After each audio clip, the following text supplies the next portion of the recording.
live. Dun-dun-dun-dun. Hello.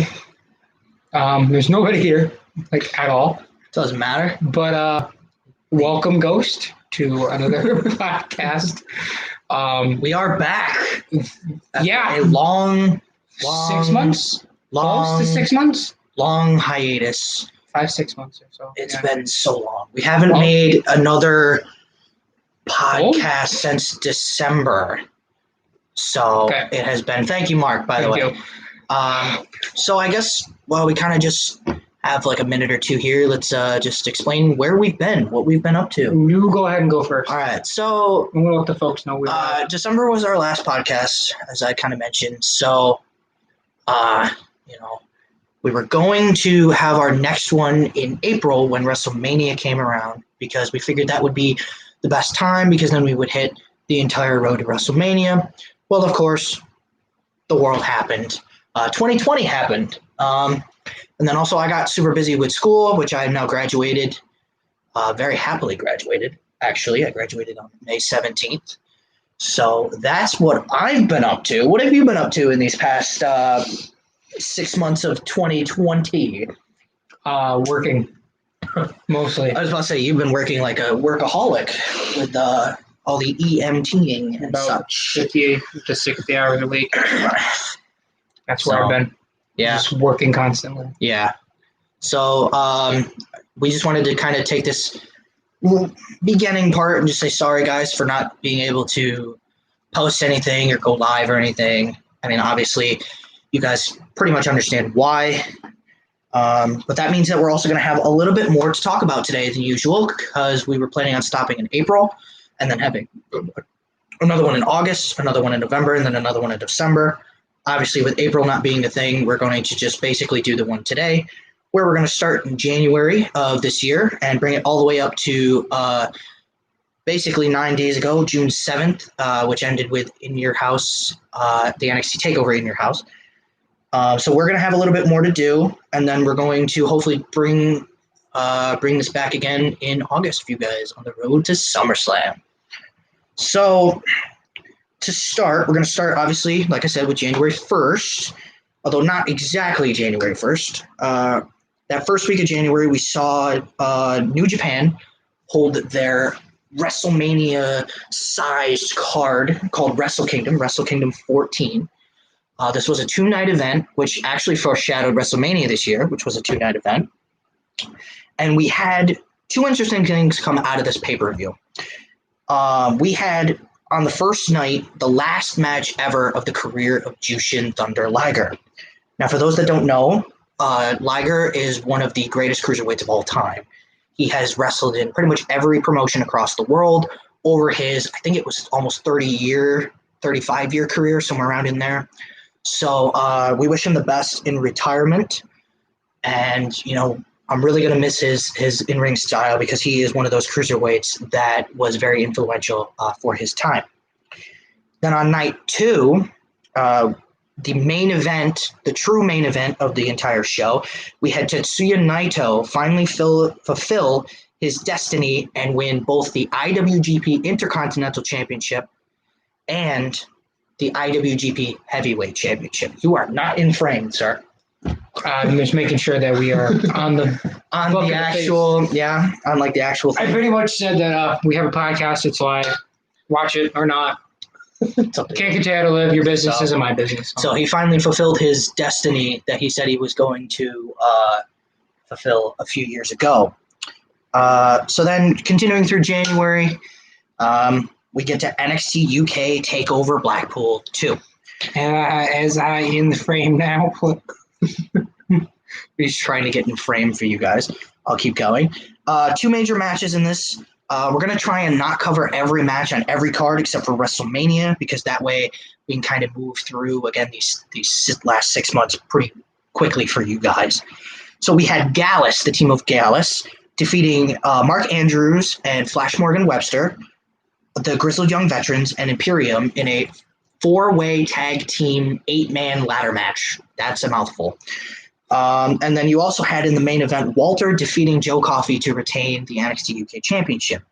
Would you stop? We're all professional. So the reason why I highlight these two matches for you guys is because if you like high flying, high octane ladder matches, you will love the Gallus ladder match. And if you like two big, strong, buff dudes just absolutely kicking the snot out of each other, you guys will enjoy Walter and Joe Coffey. I myself am a complete sucker for the UK wrestling style, so this was right up my alley. So now we hit one of the big four towards the end of January with the Royal Rumble. You want to take over the winners here? You want to reveal the winners for the men's and women's match? So, Charlotte Flair won the women's match. Surprise, surprise. Yeah. And then big old Drewski McIntyre won the men's. But that's not the big deal of the night. The big deal of the night is the fact that Edge is back. And I have no idea what to do with myself. Okay? I don't. Yeah, that was the big one. Edge, Adam Copeland, the guy that we haven't seen in 9 years, finally came back. And I remember watching it in my dorm room. I'm just going to kind of give my experience here, and then you can share yours. I was in my dorm room watching it with my roommate, and it was a pretty ho-hum Royal Rumble. You know, your average Royal Rumble. You got some big returns, that sort of thing. It's kind of an up-and-down show. And then it got to about 26 or 27, somewhere around late in the match, and you just hear "You Think You Know Me" at the beginning of Edge's theme song. And I lost it. I was hooting, hollering. I opened up my room door and yelled down the hallway. I pretty much let everybody on my floor know who was back. And my roommate Mark, if he's in the stream now, can vouch for that. And then I actually called this guy. You want to give your whole reaction? I was at work asleep because I worked as an EMT, and I was dead asleep because I wanted to make sure I got some sleep. And the call came in, and he called me, and he's like, I'm like, what? And he's like, I'm back. The Edge is back. Edge is back. And I'm like, yeah, okay, whatever. And then he FaceTimed me, and he showed me that Edge was actually back, and I stayed awake until we got eliminated. Yeah, basically it was on my end. I FaceTimed him, showed him Edge was back, and all of a sudden I heard, I'm up. and he did stay on the call until Edge was eliminated, with obviously Drew McIntyre becoming the winner. So from there, we're now on the road to WrestleMania. And this year, it was kind of an up and down road for WWE through the whole, what would you say, 2 months, a little over 2 months. Because right after the Royal Rumble on that Monday Night Raw, January 27th is where we are, you have an Edge and Orton angle that would spark one of the best feuds heading into WrestleMania. So in this angle, you had, I believe it was Edge in the ring first, and Orton comes out, and Orton says, why don't we reform their old tag team, Rated RKO? That was around in like the mid-2000s. And it was all happy-go-lucky, and then all of a sudden, Orton basically floored Edge and hit him with a move that we thought was banned at one point or another. It's called a concerto. We're not going to explain it here in this podcast, but if you guys want to look up exactly what a concerto is, you go right ahead. And the reason why this was so monumental and so weird to see was because Edge had neck problems 9 years ago that made him retire. So it was weird to see, but it definitely did kick off a nice storyline that built very well over the next 2 months to Mania. So we're going good down the road to WrestleMania, and then all of a sudden we get to the tail end of January 31st, and we have WWE stocks 100% plummet, like nosedive, because you had two co-presidents. These are the right hand and the left hand, man and woman, to Vince McMahon. They have been in the company almost as long as he has. And those two people are George Barrios and Michelle Wilson. They left the company. Now, the reason for them leaving the company is sort of up in the air. A lot of people think that it was over disagreements with the network, because Vince McMahon was looking to basically take the pay-per-views off of the network and actually put them back on pay-per-view, which is a big debate that has been going on for the past few months. So that's kind of a low point for WWE around these times. And then when you continue on, February 10th on Raw. I have here in my notes, I have Shayna Baszler turns into a vampire. Basically, Shayna Baszler shows up on Raw, bites Becky Lynch in the back of the neck, and comes up with her face completely covered in blood. Hence the term vampire.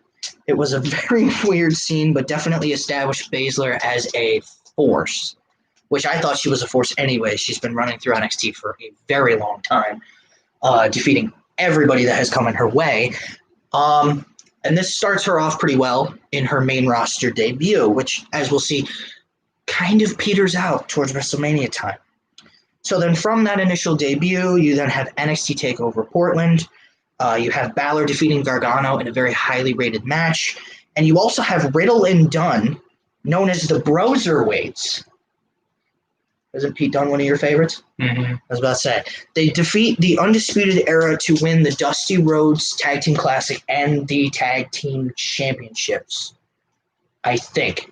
They won either one or the other, and then they won the other one a few weeks later. So there was that big title change, and they were doing well, the Broserweights. And then Pete Dunne got stuck in England because of everything that goes on. So their whole title reign is kind of up in the air at this point. And then we get to one of the best topics that we always kind of cover, and that's the Saudi Arabia show. Oh boy, here we go. Super Showdown in February. Had another really monumental moment, but also a moment that left a lot of people scratching their heads. So, Bayley defeated Naomi to defend her SmackDown Women's Championship. That is huge because last time we had reported to you that it was the first ever women's match in Saudi Arabia last time. This time, it's the first ever women's title match in Saudi Arabia. So it's a 100% a step forward. What else would you say? It's just pretty much a monumental moment, and another feather in the cap of Bayley, who's been killing it with records these past few months. So I don't know if you're going to want to talk about this. And then we had The Fiend, the Universal Champion, basically gets squashed to Goldberg, which was a very odd moment, I think. And reportedly, this is because Goldberg refused to lose because he feels that the superhero, who he sees as himself, should never lose to the supervillain, Bray Wyatt. I didn't get it. I don't know if you have anything to say about this. It just doesn't make sense to me that you're still putting over a over 50-year-old. I guess. Yeah, I mean, it just doesn't make a whole lot of sense to me. It killed. I understand that Hell in a Cell last year killed The Fiend's momentum. Pretty much dead.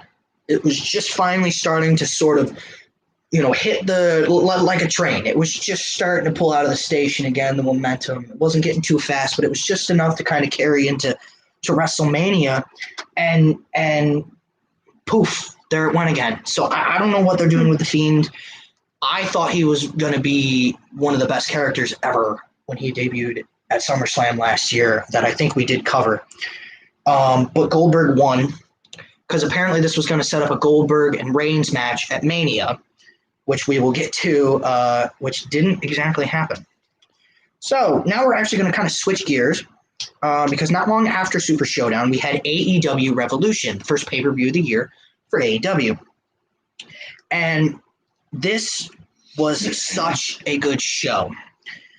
You had I believe it was either the main event or the co-main event, you had Kenny Omega and Hangman Page against the Young Bucks, who they defeated to retain the Tag Team Championships. And this match absolutely basically blew up the internet. It received a very high rating from Dave Meltzer, which I know a lot of people don't like to put a lot of stock in his ratings, but it got hugely good ratings. People have touted it as the greatest wrestling tag team match of all time as far as pure tag team wrestling goes. So definitely check that one out if you have the time. But I think the blood feud, the money match at this pay-per-view was MJF defeating Cody. MJF, for those that don't know, is basically a heel's heel. He never breaks character. He has been seen doing heelish things outside of the ring, obviously inside of the ring. He is basically the top heel in the business today. And he was going against Cody, the babyface in the story. And so the build-up of this was done over a number of weeks. You had MJF basically say, here are my terms. You must meet all these terms. One of his terms was Cody had to take 10 lashes in the middle of the ring, which to Cody and MJF credit, it put a lot of sympathy onto Cody, which was the point. It was a very interesting scene too, because you haven't seen something like that since the old ECW days. So it was very, I don't want to say heart-wrenching, but it was an odd scene to see these days. And then from that, he has to beat MJF's associate, this big jacked up dude named Wardlow, in a steel cage match. So what does Cody do in order to beat Wardlow in the steel cage match? You remember Kurt Angle doing a backflip off the top of the steel cage? Yeah. Cody did exactly that, and it was proof that you can make a non-boring steel cage match. And I think WWE could learn something from that. I felt it. It was just it, and all that. It led up. Cody was going to get his big win, and then MJF, being the clever heel, was able to just sneak out a victory, which I think propels him. I think he's got a bright future in this business. So, and now I'm going to go on a little bit of a rant. I know I've been talking a lot. But March 2nd, not long after AEW Revolution, there had been a storyline going about what was in Rowan's cage. Eric Rowan, big ginger bearded dude from WWE, and this was supposed to be his big moment. And then it's finally revealed on March 2nd to have been a mechanical spider that he's been talking to. It was, to say deflating is an understatement, because literally next week, Drew McIntyre crushed a spider. And then, Eric Rowan never really recovered from that. So there was supposed to be something in the... People were thinking it was Mercy the Buzzard at one point, and it was going to lead into like a Firefly Funhouse thing. And no, it was a stupid mechanical spider that apparently everyone backstage was supposed to be made to think it's real. Any thoughts? I love WWE. I do. Oh my God. I don't know. I'm just going to get a college degree and go write for them so I can do this for a living. I mean, you literally can't do any worse. Any worse. You cannot do any worse. There's not anything worse that you can do. So then that was on Monday Night Raw. As you. Heading to Wednesday night, you have Jake the Snake Robert come out and debut for AEW as he hadn't really been announced as to who he was managing, but it was very clear that he was a manager. Jake the Snake Roberts, I will have to say, does look really good for his age, knowing what he's been through in his whole life. So I'm glad to see that he's doing well and he's able to get into doing this. Continuing on, weeks go by. It's probably Mark too. But anyway, got 1,800 or 1,300 friends on Facebook and one person watching. Hey, if any of those people on my friends list are seeing this, well, a lot of people actually don't watch this live. Please do know that I am disappointed in every single one.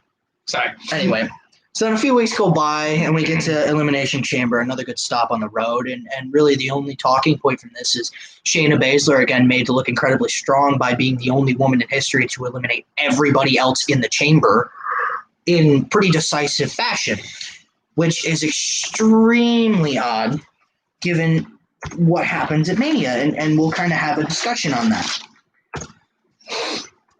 So March 11th comes around and Jake the Snake Roberts comes out on AEW, and it's announced that New Japan wrestler Lance Archer, New Japan pro wrestler Lance Archer has debuted for AEW. I lost it. I thought he was going to be really good, and I really hope that he's going to do really good. He was brought in. He's been a monster for the past few weeks. He's had a few losses here and there, but he's been pretty steady. What are you laughing at? I'm trying to at least... I don't know what he's laughing at, so I'm just going to keep going. So then, You looked at me and you said Japan, but when you looked at the camera, you said Japan. well, that's my bad. This man is my best friend. It doesn't matter what he says. It's just so funny to me. New Japan Wrestling. New Japan. I don't know how I said that. I thought I said Japan. That's my bad. But and then of course, not long after, the world pretty much went insane Hi, Alexis and Austin. for a little bit. And we ended up beginning what many people have termed the empty arena area. The empty arena era. What do you think about What the a empty time. arena? I'm gonna say it's very Yeah, involving. please say something. I'm gonna say it's very involving. So I was watching a wrestling match at WrestleMania. I guess we can cover this later. Well, you can talk about it. Sure. So, I mean, like, we're gonna get there eventually. We're gonna get to one of the results. Braun Strowman won his first world title. Yeah, which we'll cover. But it hurt my heart to have him win it, but not have the huge crowd pop Same thing with Drew. that he so deserves. I think especially after they let him be Goldberg, because Goldberg decided that he was okay to lose. So I digress. Yeah, I definitely think that the empty arena era, while it has been decent, it just doesn't feel right without a crowd. Wrestling needs a crowd. Yeah. And you know, for those first few weeks when they had nobody there as a crowd, it felt dead. It really did. You know, kudos to the wrestlers, you know, risking their personal safety to go out there and entertain us and put on these great matches, even though literally no one is there watching live. But it just, you know, that first few weeks with no crowd, it sucked, to be quite frank. And then once they started allowing like the NXT wrestlers and other AEW wrestlers to sort of be the cheerleaders on the side of the ring, not necessarily a full crowd, but it was better. And now that they're starting to let crowds back in, you know, as we more, you know, come up to today, June 16th, for anyone that's really keeping track, it's starting to get a little bit better. We're starting to get crowds there again, and it feels better. So I'm hoping that SummerSlam is going to be like the first big show that WWE can kind of put on, because that would be awesome. It would be kind of a, hey, we made it moment kind of thing. So empty arena starts. AEW comes on next Wednesday, and they don't let up, regardless of whether or not they have an empty arena or not, because not only do we get the debut of the Exalted One, this creepy character that has been teased to be Raven from ECW days. It's been teased to be Matt Hardy. It's been teased to be Evil Uno, even, I think, got his name thrown in the hat, even though he's already a part of the stable, the Dark Order. But it turns out to be Brody Lee. And for those that don't know who Brody Lee is, it's Luke Harper from WWE.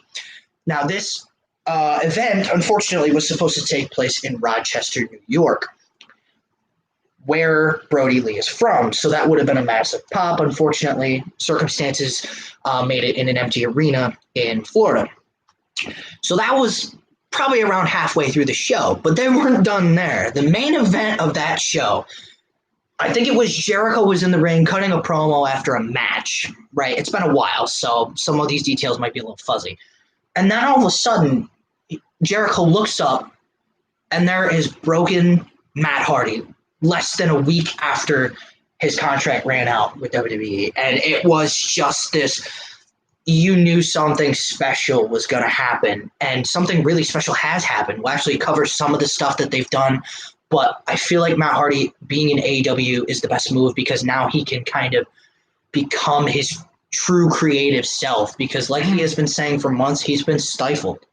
So I think that definitely having him being able to break out as this, you know, and have his own creative freedom and have his own creative control is huge. So I was super excited for that. Then we get to Mania. But just before we get to Mania, we get a shock. Not really a shock. Are we on page 2 already? Yeah, we're on page 2 already. Okay. We're right there. And how many pages is there? Just about two. So, wow, okay. So we're making pretty good time. I'm trying to keep it short and light. Oh, is that the record for the amount of people who had watching?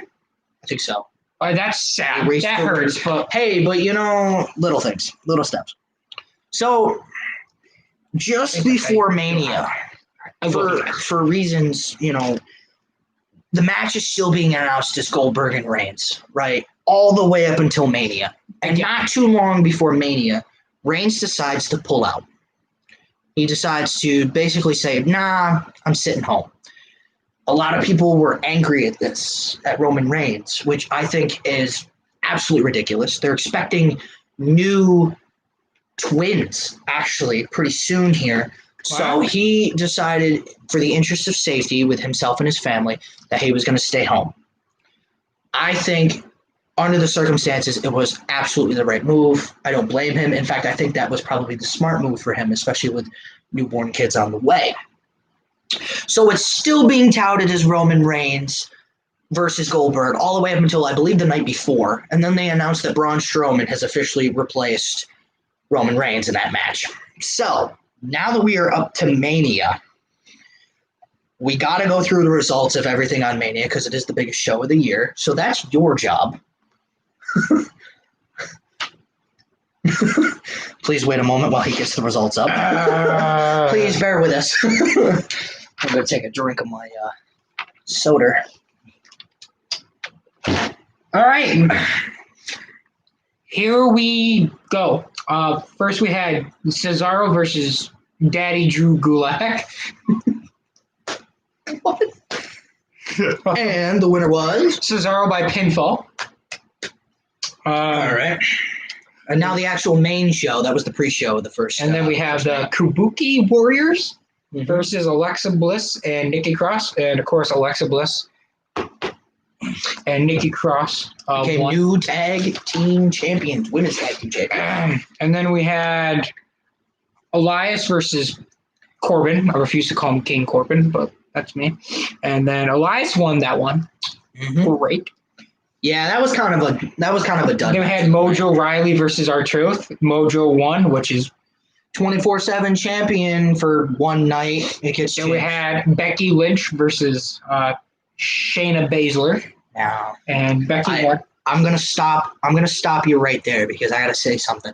So if you've been paying attention at all, which obviously to this point you must have listened to most of this up to this point, Shayna Baszler was made to be this killer, this unstoppable force. And then let me see, how long was the match? It was not even 10 minutes. She loses to Becky Lynch. Just going to leave that here. I don't want to go on too big of a rant because I'm saving my rant for the Rhea Ripley match, which we'll get to. Then Sami Zayn versus Daniel Bryan. Fantastic match, by the way. And Sami won. Yep. Then we had John Morrison versus Jimmy Uso versus Kofi Kingston. For the tag team championships. And then we had Johnny Black, Johnny Mundo, Johnny Nitro, John Morrison, Johnny Ultra, Johnny Blackcraft. The Shaman of Sexy, the Monday Night Delight. Friday, I thought it was the Friday night. Well, Monday Night Delight, and then he used Friday Night Delight because he's both. He was on both shows. But the man of many faces and many names is the one who won that. Yeah, which was interesting because it was a triple threat singles ladder match for the tag team championships because I believe The Miz was he got sick, so they had to just kind of improvise. Still a really good ladder match, by the way. Then we had Goldberg versus Braun Strowman, and like we said before, Strowman won. It was 2 minutes. Because it was 2 minutes. People like Goldberg and Brock Lesnar need to stop being put over if they're only going to show up 7 days a year. Also, it's interesting that you say that because Goldberg was originally supposed to go over against Strowman and then face Roman Reigns at SummerSlam this year. But Goldberg said, no, I'm not wrestling again this year. So they had to put the title on Strowman. Strowman wasn't even going to win. That's what I don't get. They sacrificed the Fiend to try and get a 50-year-old over that wasn't really over anywhere except for 1998. I don't like to say these things about those two because I respect how much they've worked to get to the prestige that they are. But at the same time, you have so much younger talent who deserve it so much more. And I hate to admit it, 95% of us kind of tired of seeing it. Amen. It's stupid. It's garbage. We're okay if you want to come back for a special attraction match or something along the way. But do you need to win? Do you need to win a title? No, not by any means. And I think that was the main event of the first night. No, that was the main event of the first night. Okay. Then we have Kevin Owens versus Seth Rollins, and Owens won that match. jumped off the WrestleMania sign. That was pretty cool. Yeah, then we had Undertaker versus AJ Styles. Undertaker won in the Boneyard best match of the show. I can agree with that. It was done. If anybody that watches this video has not watched this match and then the Cena Wyatt match, which we'll get to, I highly recommend it. This was a match that was supposed to be kind of an okay match, but they ended up filming it off location in almost like a horror movie style parody wrestling match thing. It's very hard to describe, but I would 100% check it out if you are a wrestling fan. It will blow you away. I was thinking it was going to be this little, like maybe 10-minute match, but it was really good, and I hope that they can implement this style of match going farther. So that was the end of night one. WrestleMania was split over 2 nights this year, making it about 3 hours a night, which was actually a little bit better to digest rather than 10 hours in one day. So yeah. I will have to say that. It was very nice. Then we have Liv Morgan versus Natalya, and Morgan won. That was in the pre-show of the second night. And then Otis and Ziggler, and Otis won, which is good. The best storyline heading in, by the way. Easily. Rhea Ripley versus Charlotte Flair. If you don't think Charlotte Flair won, I'm sorry. Charlotte Flair shouldn't have won. I will get into that. I will get into that once we get to the NXT TakeOver in Your House. Garbage. I will mention that. Bobby Lashley versus Aleister Black. Aleister Black won. Fantastic, by the way. The man that stared into Matt Soul. Yeah, okay. I'm actually going to tell that story. I'll take a second. I'll tell that story. So, with the Aleister Black, what he meant by that was I was at a live event, and it was supposed to be Randy Orton and Aleister Black. So Randy Orton was already in the ring. Aleister Black had just made his entrance, and he was standing by his corner. Well, the corner that he was standing in was closest to me. So I yelled out his name, Aleister Black, considering I was pretty much the only Aleister Black fan in the building. Everybody else wanted Randy Orton. Like, he turned at me and just kind of gave me one of these and stared directly into my soul. It was the creepiest yet the most awesome thing I think I've ever experienced, because he's so terrifying yet so awesome at the exact same time. So, okay, continue. Rob Gronkowski versus Mojo. Why? I hate Rob Gronkowski. Gronk won. I will openly say that. I will openly say that on this. I hate Rob Gronkowski. I don't like when they give titles to people like that. I'm not saying that I am against Rob Gronkowski, but the whole I don't like him in general. The whole thing, like, if you're not a wrestler in the company, don't put a title. I mean, it was the 24/7 championship. And then I'm gonna go win it. All right. Well, you've already had a Fox announcer win it. You've had a NASCAR driver win it. So pretty much you probably could go win it. I might see if I can win legally. Let me throw that out there. It's going to be legal here. I'm not going to do anything stupid again. Mm-hmm. Street Profits versus Austin Theory and Angel Garza. The Street Profits won. Which makes sense. It was a thrown together team at the last minute. It was originally supposed to be Angel Garza and Andrade, but unfortunately Andrade was injured, so Austin Theory got the Edge and Orton, and Edge won. In a match that many feel is still going on today because of how long it was. Almost 40 minutes. Bayley versus Sasha versus Lacey Evans versus Naomi versus Tamina. Whatever, winning. Bayley and Sasha sowing the seeds for the feud. And then Cena versus The Fiend. They think The Fiend not even an actual match. It was a complete breakdown of John Cena's psyche. So watch it and enjoy the absolute madness that was Bray Wyatt trying to dissect John Cena's mind. And I know that sounds incredibly weird, but it was incredibly entertaining. And then we got to the main event of WrestleMania 36. And then we had Brock Lesnar versus Drew McIntyre. And McIntyre won. What can I throw out that the Brock Lesnar match and with the Goldberg match both weren't 5 minutes? They were together 6 minutes. They were barely over 5 minutes of the both of them combined. Which, by the way, Drew McIntyre, I think, is the most deserving WWE champion in a long time. This guy had literally been released, what was it, 6 years ago? Couldn't have been more than 6 years ago. Busted his behind, wrestling almost 365 days, 365 matches in a year, just to get back there. So my hat is off to him because he stuck to his guns and he knew he was capable of doing it, and he finally did it. And it's just like what you said. I just wish this title win could have could have taken place in front of hundreds of thousands of people instead of in front of nobody at the Performance Center. But still, hats off to Drew McIntyre for always sticking with himself. I've always been a fan of his since 2009 when he debuted, so it was a long time coming. So now that we've hit the high of WrestleMania, we keep going through April. April 10th, the Revival are officially released from their WWE contracts. Huge. These guys have been wanting to leave for months now. Thanks for lying down on the job, by the way. We're getting into the part that I don't want to listen to. Oh, yeah, with all the... Okay. So the Revival got released.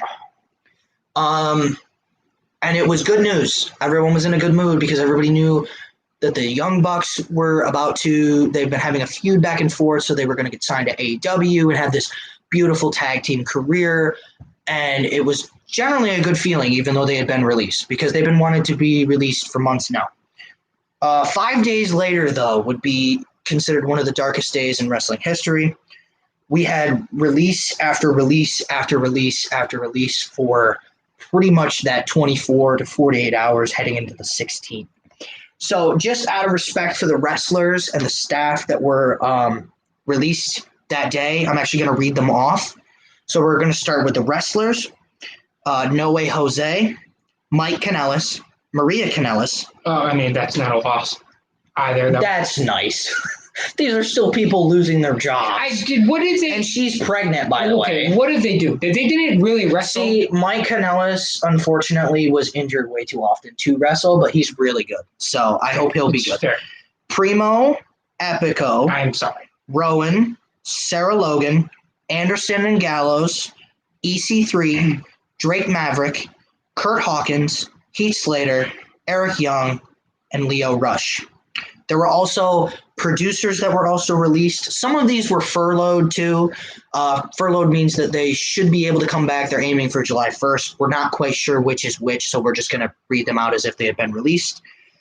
Producers, Kurt Angle, Billy Kidman, Mike Rotunda, the father of Bray Wyatt and Bo Dallas, Mr. IRS man, brothers, Pat Buck, Fit Finley, Sean Daivari, Scott Armstrong, Sarah Stock, Shane Helms, and Lance Storm. Shane, I didn't know Shane Helms was still he was doing backstage match producing with Lance Storm for a little while. Makes sense. So announcers Aiden English, and then last but certainly not least, referee Mike Chioda was the last guy. Aiden English was made an announcer? Yeah, he was for 205 Live for a long time. He was really good. I mean, nothing against him, but he wasn't the best wrestler.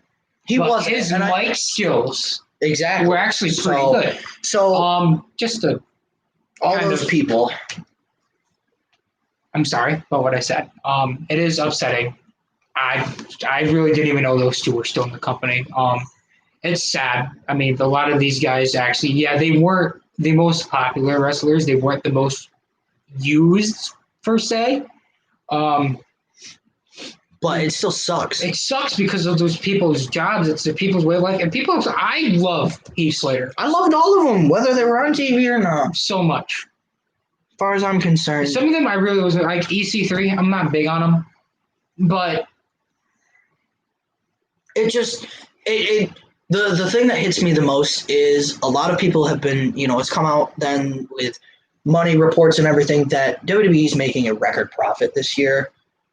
And they're not saving that much from releasing these people. So it seemed, I think that's why it became such a dark day, because it seems from the financial standpoint that it just doesn't make sense. It just doesn't make sense to release these people. It seemed like a hard calculating business move. And that's the truth. That's what a lot of people have felt that it's like. We're not saying that that's our opinion or the opinion of this channel or whatever, but it has come out since that is a thing. If they don't run another house show for the entirety of the rest of the year, they're still turning a record profit for the entire year. It was a bad day, and I think we're just going to leave it at that. again, we wish the best for everyone involved. Me too. I mean, in the weeks since then, there was a few other releases. I know Cassius Ohno did get released from his contract, along with a few others here or there. Like I few weeks feel like most after. of these are some people that some people probably don't even know that they were still there. I know. When I heard Primo and Epico, no offense to Primo and Epico, they're great in-ring wrestlers, and I feel like they never got a fair shake. But I completely forgot that they were even a thing. Well, Mike Kanellis, he got what, 2-3 matches in WWE? Not very many, and most of them were on main event, which is not highly viewed. And it's just, I understand these people may not be popular, and some people may, and it's a joke. Gallows and Anderson to me was the biggest hit. It's no matter how underutilized they may have been, it was just a bad. A lot of these people weren't there terribly, terribly long. This is the land they wanted. This was their dream. This is where they wanted to be. I mean, when you hear a name like Heath Slater, who's been with the company 8 years now, it's got to be more than 8 years. It's been a long time. It must have been more than 8, but it was a long time. It had to be either close to a decade or just over a decade, because he's been there for a long time, and to finally just be cut loose with all that was going on in that point in 2020. He's got kids, man. I think he posted that on his Twitter. But a lot of people, a lot of these wrestlers and referees and stuff, they remained positive in their thank yous. There were thank yous going around and everything, and it's hard for us to talk about, because it's regardless of whether or not what our personal feelings are for these wrestlers. Like you said, you didn't really care for EC3 as a character. We can still respect that these are real people. Yeah. They have to pay mortgages. They've got kids.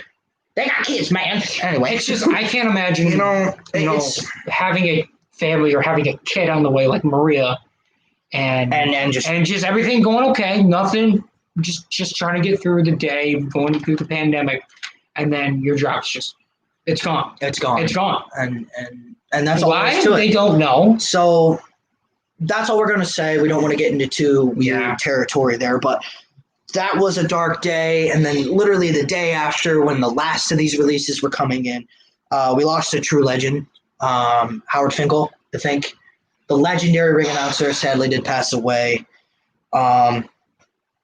He was a voice of my generation, our generation, towards the tail end of it, the generation before.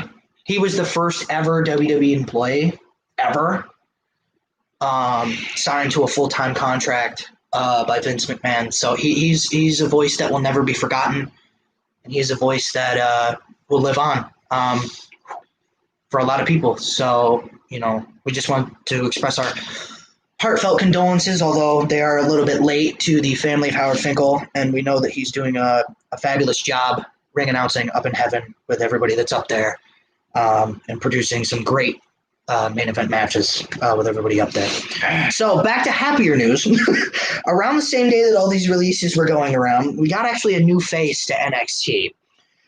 Many of you might not know who this is, but his name is Killer Cross. This man is one of the better big men in Japan. Or no, he was in Japan, I think, for like a little bit there. Mostly Mexico is where his career is taking place. And he is jacked, and he is going to be a force, I hope.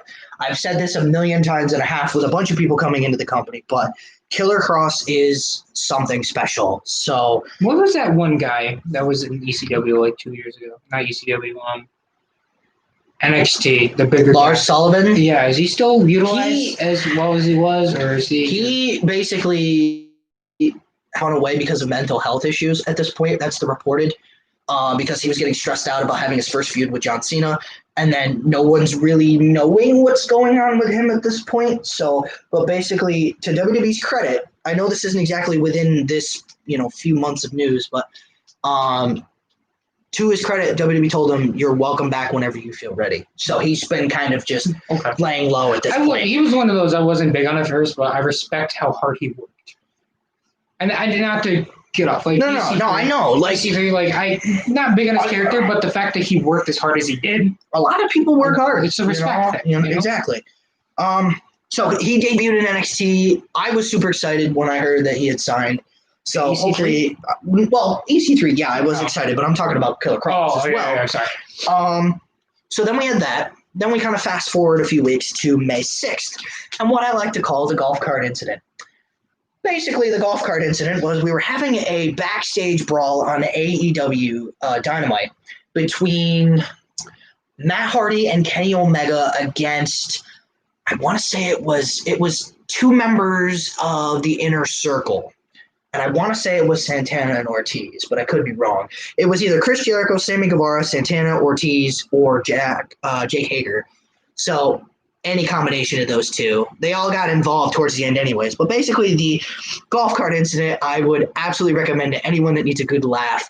Matt Hardy basically got in a golf cart and tried to run over Sammy Guevara, and Sammy Guevara took it on the chin. It was hilarious, and it was not. And it wasn't one of those light hits where all of a sudden Matt Hardy like sticks out his hand and like lightly brushes the guy over. No, he legitimately hit him with a golf cart. It was funny. It was extremely funny. It probably hurt like hell, but it was extremely funny. So I would definitely, if you need a good laugh, search it up. Golf cart incident, May 6th. Edition of AEW Dynamite. So then that I believe it was that weekend, that Sunday, we had the Money in the Bank. Money in the Bank. With the Money in the Bank matches starting on the bottom floor of the headquarters, and they fight all the way up to the roof of the headquarters. And Asuka wins the women's Money in the Bank. And then, to everyone's surprise, as AJ Styles is climbing the ladder, he unhooks the briefcase, and just out of nowhere, it slips through his fingers and he drops it to Otis Dozovich. That's right, folks. You don't have to rewind the video and hear it again. Otis Dozovich, is your Mr. Money in the Bank. And he deserves it. After that amazing WrestleMania build with Mandy Rose and the whole dating angle and everything, which by the way was really amazing. Interesting angle. It was I love awesome. it. It was very well handled. Was it? For a romance angle. It was it wasn't what do you call it? It was cringy? a romance angle. No, it was actually not cringy. It was actually handled pretty well. So it's one of those ones that actually worked. Okay. Yeah, no, it was good. I enjoyed it. I enjoyed every second of that build. So, Money in the Bank happens. Monday night on Raw. Asuka made history. She is now the first person to win a title by using the Money in the Bank contract without cashing in the Money in the Bank contract. What? Sounds weird, but I'm going to explain to you what happened. So, Asuka was the Money in the Bank winner. She's Miss Money in the Bank.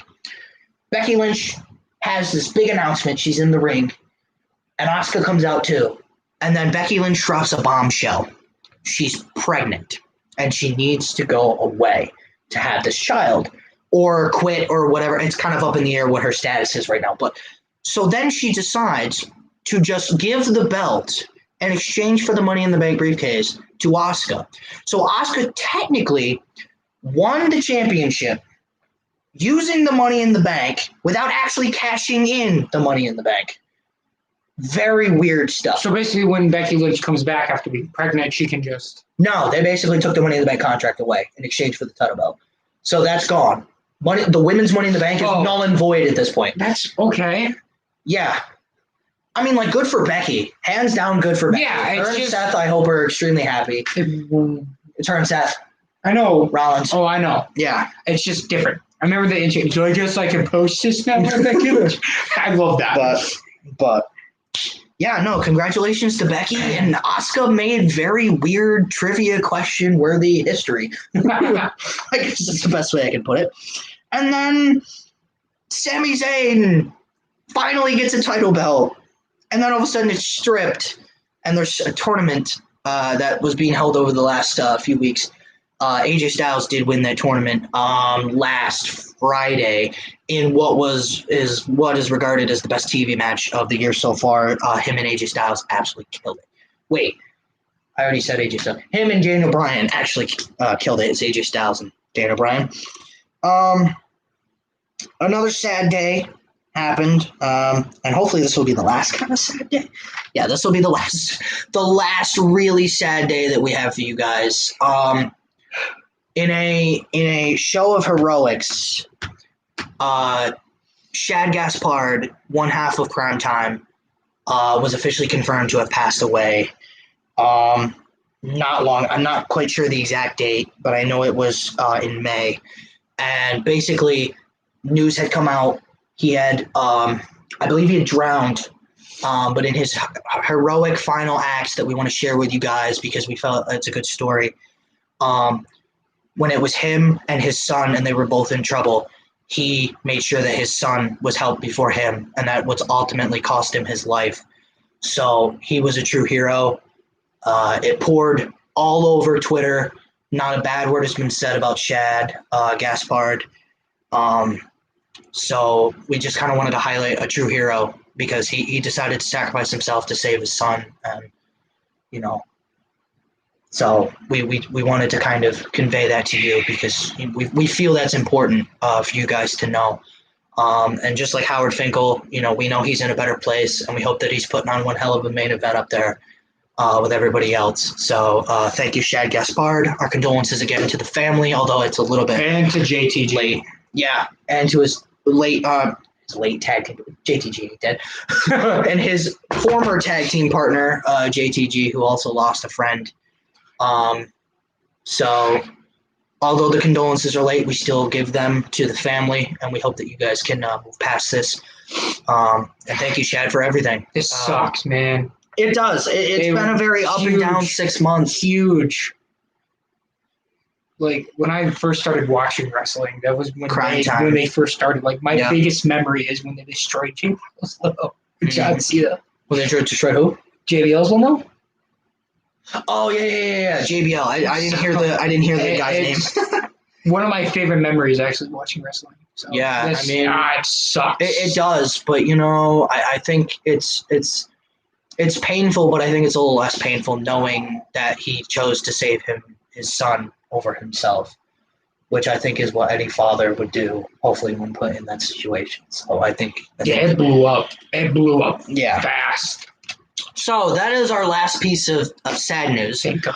We're we're making pretty good time. I thought we were going to be a little bit over usual time, but we're making pretty good time. We're right here, and we only got that to go.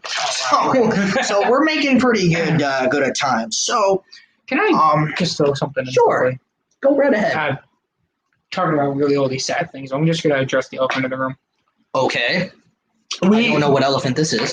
I'm going to say something. I didn't run this by you, but I'm going to do it. Go right ahead, I guess. So we talked about wrestlers and all these people that lost their jobs and whatnot.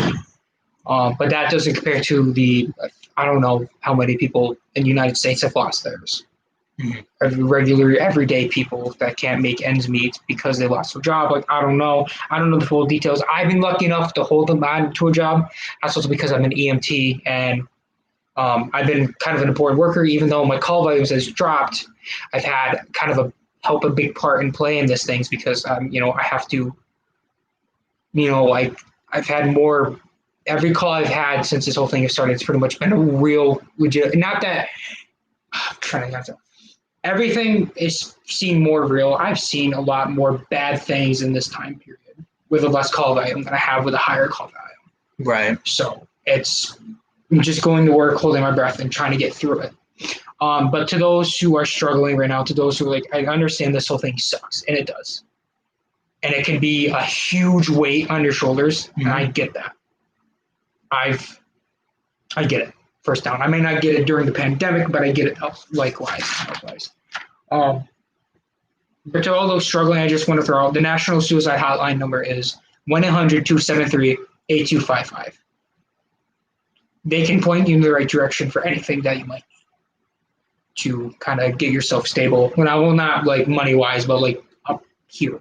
Mental health wise. Yeah. Mental health around this time is extremely important. So, I didn't know you were going to say that, but I think that's noble of you to put that in there. So then again, the number is 1-800-273-8255. We can see if we can throw this in the description. But if you ever need it, it's there. Yeah, please. Don't be afraid to use it. Please don't hesitate. Anybody that comes our way, we're just two guys on YouTube trying to have fun. Yeah.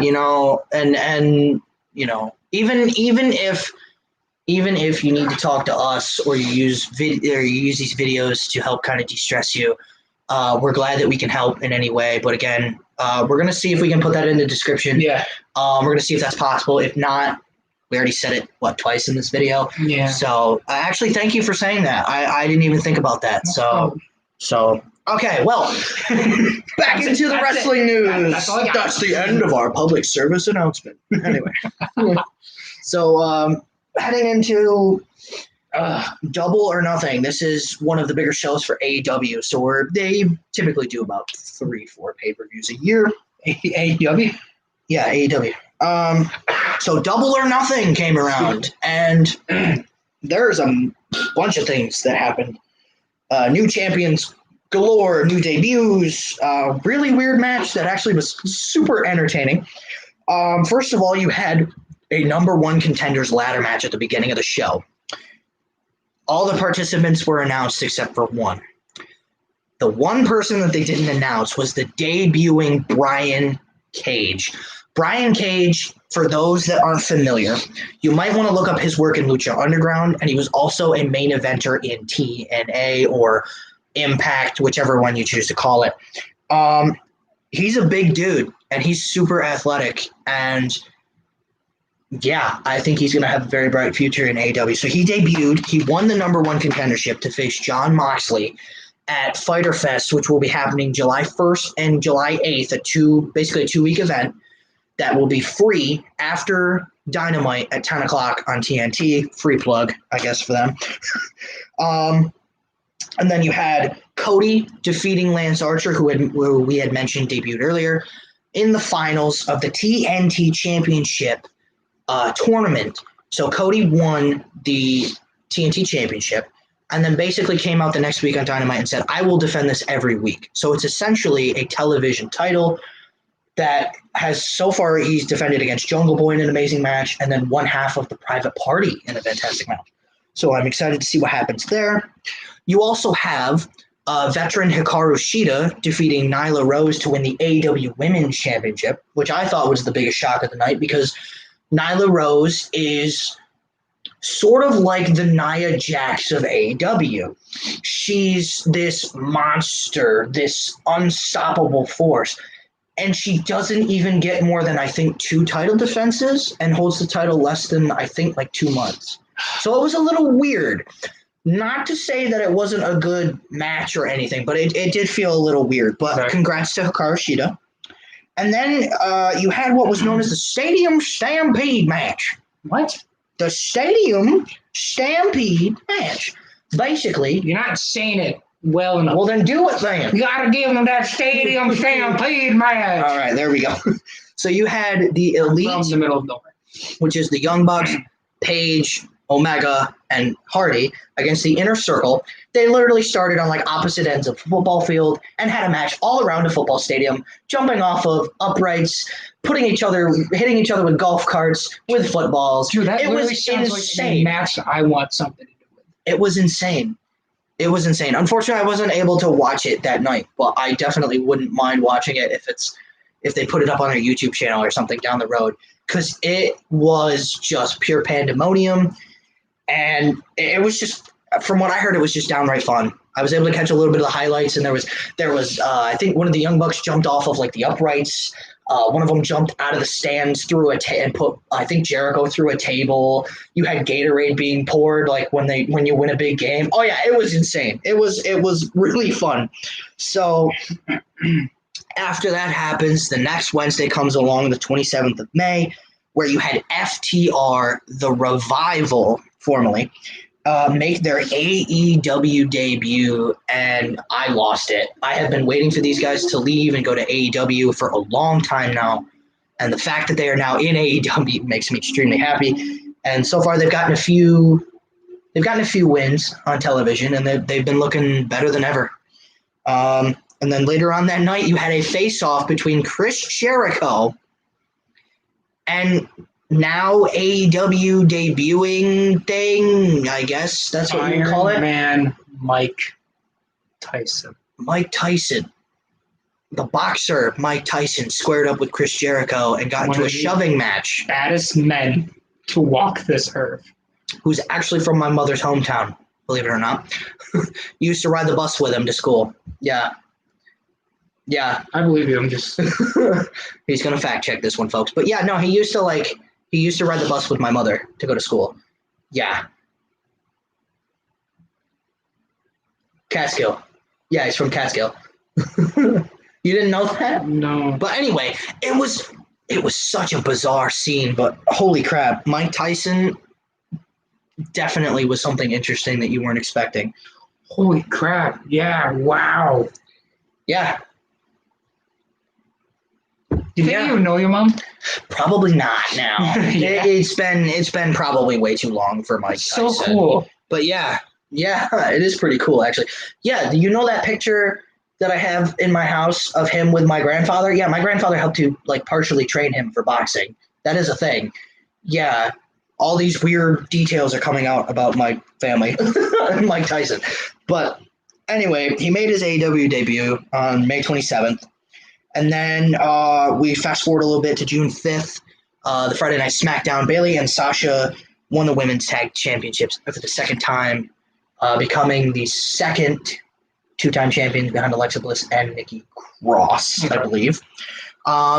Bayley sets another record. She's now holding 2 belts at this point. I've been saying it for years. Bayley's the best of the 4 horsewomen, but no one seems to listen. All right, so now we come towards the end of our program with NXT TakeOver in Your House. That's right. They brought back the old school set design of the house from 1996. They brought back an Ico Pro commercial, but made it Adam Cole instead of Bret Hart. It was basically a retro night of fun, and fun it was. You had Adam Cole defeating Dream in a backlot brawl where Adam Cole got put through a few car windows and hit a Panama Sunrise on a ring full of chairs. And Velveteen Dream had the stipulation that he now can't challenge for the NXT Championship if he lost, which he did. Minor spoilers. It's been a few weeks, so we apologize if you still haven't seen it. And then, in what I thought was the weirdest move, Io Shirai beat Charlotte Flair and Rhea Ripley in a triple threat. I'm not saying it's weird because Io Shirai won. I say congratulations. She's one of the best women's wrestlers in the world. What I don't get is that when we talked about WrestleMania, Charlotte Flair beat Rhea Ripley. Then pretty much proceeded to just walk around with the title belt for a little while. I mean, she made a few defenses here and there, but nobody really big. And then she just loses it 2 months after Mania. My whole point is, why have Flair win the NXT Championship at all? Because now you've killed off Rhea Ripley's momentum and you've made Io Shirai a star, sure, but if Rhea Ripley had won, Flair is going to be one of those wrestlers that's a great, regardless of whether or not she wins another title for the next 10 years or never at all again. I mean, who knows? Rhea Ripley got all her momentum killed with that loss. And it would have been just as simple as having Rhea Ripley beat Flair. That way you keep her stock going. And then having Io Shirai beat her in NXT TakeOver in Your House. That way it's like it's the next crop of NXT superstars. Rhea Ripley doesn't lose her momentum. And she comes in and is a true force on the main roster. So there's 2 stars instead of just 1. So some of these moves, I get that a lot of people were saying that Charlotte Flair won the NXT title because WWE owed her a favor or something. I don't know. That's pure speculation on a lot of news sites. A lot of their part, but it just doesn't make sense to me that you had Ripley basically kill her momentum to Charlotte Flair, much like Asuka did at WrestleMania 34, instead of having her keep the momentum and then transfer the momentum up to the main roster and even give a little bit of that momentum to Io Shirai. It just doesn't make sense to me. So that's my little rant that I wanted to kind of go on. But did you want to do Backlash, or is that too close for spoilers? That's too close. All right, we will save Backlash for next time for you guys. But the last final piece of stuff that we wanted to mention was looking forward. A new kind of looking forward that happened very recently is on SmackDown, which is weird because remember how I mentioned that the Broserweights are tag champs now and Pete Dunne got trapped over in England? Well, now Matt Riddle has been assigned to SmackDown and he seems to be moving up. So looking forward, I'm excited for Matt Riddle to debut on SmackDown. How about you? Are you a fan of Matt Riddle? I don't know him well enough to make a decision on that. Yeah, you don't think you watched enough of his? But the fact I can be excited because of his relation to Pete Dunne. I think. I mean, I know you really like Pete Dunne, like a lot. So I mean, I guess I can say I'm decently excited, but I also don't know his work well enough to kind of. And people don't know if one of the things that might happen is they might have Pete Dunne come back and join him on SmackDown as the tag champs. A lot of people think that they might also be stripped of the titles, even though they haven't really made a defense. Just give Pete Dunne the title. And then have Pete Dunne go up anyways. I mean, it's kind of it's a weird situation, and it's all because of like the travel bans and stuff that are going around. So I personally am excited for Matt Riddle to be in SmackDown. You know, I thought he should have just skipped NXT in general anyways. So in my opinion, he didn't need to go down through NXT. But yeah, so I guess that's where we wanted to end it, with just a little looking forward. I know we didn't really mention much about the Cruiserweight tournament, but that's because it's still going on relatively, and it's too close for spoilers. So we're going to mention that on the next one. I'll make sure to put a little check mark for the Cruiserweight tournament. We should do one next month. With August. At least then we get all the way up to some. But the thing is, if we do one next month, we can do a 1-year anniversary of our first podcast. That is true. I don't know, but we'll figure it out. We will figure it out. We've been doing this for a year. We have 33 subscribers. So I mean, thanks. Like we said, we're just two guys having fun on YouTube. Yeah, that's not true. But so I'm going to mention more on that because Drake Maverick was able to wrestle even though he had been released. So we will continue with that story next time. So I guess, is there anything more that you'd like to say? Nope. All right. So we're going to try and put that number down in our description. So that way, if anyone for any reason needs to use it, you go right ahead. This is a judgment-free zone. That's right. Anyways, so that being said, thank you to everyone that did join us, even if it was momentarily for this live stream. It will be posted on YouTube. So if you can, please view it when it goes up on YouTube and give us a like, share, subscribe, all that big business, because we're just trying to get up the subscriber numbers just a little bit. And we're hoping to bring you guys more content. Again, we apologize for the long wait, but unfortunately 2020 has been like 2020 has been. So we've decided to, we've done a bunch of recording now that we've been able to kind of get together a little bit better. So hopefully you will see a few more videos going up, whether it's lists. We've kind of done some list stuff, and we've also done some gameplay. So we're hoping to get those up for you guys soon. So without further ado, that has been the Mac. That's been the Cooper. And we will see you guys in the next one. Thanks again, everyone. Bye. Yes.